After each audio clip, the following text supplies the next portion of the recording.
इनके लबे रंगी की निछावर थी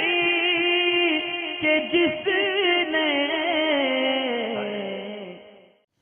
इस्लामी बहन की तरफ से है कपड़ों के ताल्लुक़ से कि नजास्त वाले कपड़े जो कपड़े धोने की मशीन उसमें एक साथ डाल दिए जाते हैं, तो ये सूरत में पाक हो जाएंगे सारे या नहीं पाक होंगे। तो कपड़े के ताल्लुक़ से ये है कि अगर पाक और नापाक मशीन में कपड़े एक साथ डाल दिए और उसके अंदर पानी भी जमा कर दिया गया, यानी पानी उसके अंदर भर लिया गया, और फिर ये नजास्त वाले कपड़ों में पानी टच होने के बाद वो ये सारा पानी मुतलकन जो है वो नजास्त हो जाएगा, गलीज़ा का इस पे हुक्म होगा, नजास्त गलीज़ा हो जाएगा अगर कपड़े नजास्त गलीज़ा से आलूदा थे। तो फिर इसमें जो पाक कपड़े वॉशिंग मशीन में डलेंगे ये सब मिलकर नापाक हो जाएंगे। तो इस सूरत में ये कपड़े नापाक हो जाएंगे। और जब इनमें कपड़ों का पानी निकाला जाता है तो जब एक एक कपड़े का पानी निकाला जाएगा और ये नापाक पानी उसमें से निकल जाएगा तब ये एक एक कपड़ा पाक होगा, इससे पहले कपड़ा पाक नहीं होगा। और इसमें एक जो सबसे ख़राबी शरई एतबार से वो ये है कि पाक चीज़ को नापाक करना ये हराम है और ये गुनाह है। तो ऐसा नहीं है, अगर कोई ये सोचती हो इस्लामी बहन कि हम एक साथ पाक और नापाक डाल देंगे सरफ़ के कपड़ों में, धोने के बाद एक एक करके टंकी से जब पानी निकालेंगे तो कपड़ा पाक हो जाएगा, बात दुरुस्त है। लेकिन पाक कपड़ों को नापाक में डाल के या नापाक पानी में डाल के उनको नापाक कर देना ये गुनाह है और इससे तौबा करना ज़रूरी है।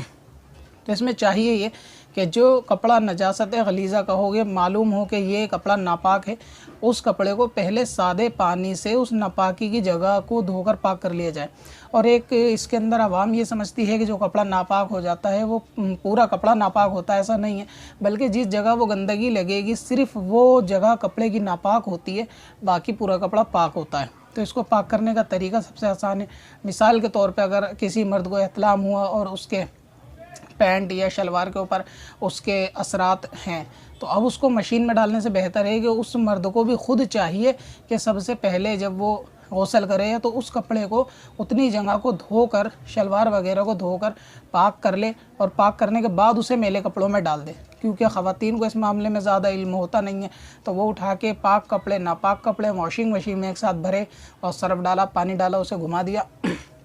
और अपने जो है वो फ़र्ज़ से बरी ज़िम्मा अपने समझती हैं। तो इसमें मर्दों को भी ये चाहिए और ख़वातीन को भी कि वो हो सकता है कि बहुत से हज़रात शर्म के मारे बताते नहीं होंगे और चुपचाप ऐसा करते होंगे बहुत सारे नौजवान, जहाँ तक मेरा उसने ज़न है कि चुपचाप वो कपड़े उठाए और कपड़ों की गटरी में, पोटरी में, एक बाल्टी जो भी घर में होता है उसके अंदर चुपचाप घुसेड़ के रख दी और किसी को ख़बर नहीं करी। अब धोने वाले को मालूम नहीं कि कौन सा नापाक कौन सा पाक, तो वहाँ उनके लिए आजमाइश हो जाती है। तो बेहतर यही है कि जिस शख्स का कपड़ा नापाक हुआ उसे अपने कपड़े के बारे में इल्म होता है कि ये मेरा कपड़ा नापाक है, उसे चाहिए खामोशी के साथ वॉशरूम वगैरह में जाकर उस कपड़े को, या जब कपड़े चेंज करे उनको अलग रख दे और उन कपड़े को उतने हिस्से को पानी से साफ़ करके धो ले, वो नजास्त छुटा दे, पूरा कपड़ा धोने की ज़रूरत नहीं। तो जब वो कपड़े में इतने हिस्से में जहाँ पे भी गंदगी लगी हुई उसको छुड़ा देगा और उतना कपड़ा धोने के बाद फिर वो उसे मैले कपड़ों में डाल दे और मैले कपड़ों में फिर वो धुल जाएंगे, तो इसमें कोई हर्ज नहीं है कि मैले कपड़े एक साथ धुलेंगे। लेकिन अगर किसी खातून को इसका इल्म है कि ये कपड़ा नापाक है और वो जानबूझकर उसे पाक पानी के अंदर और उसमें फिर दूसरे नापाक कपड़े डाल देगी तो वो गुनाहगार होगी। तो इसलिए चाहिए नापाक कपड़े को अलग धोया जाए, पाकी उसकी हासिल की जाए, फिर उसको मैले कपड़ों में डाल के धो दिया जाए। अलबत्ता जिसने एक साथ धो भी दिए हों तो वो एक एक कपड़ा जब पानी निकाला जाता है टंकी के अंदर तो उसमें अगर उसका नजास्त का पानी निकल गया, कपड़ा धुल गया तो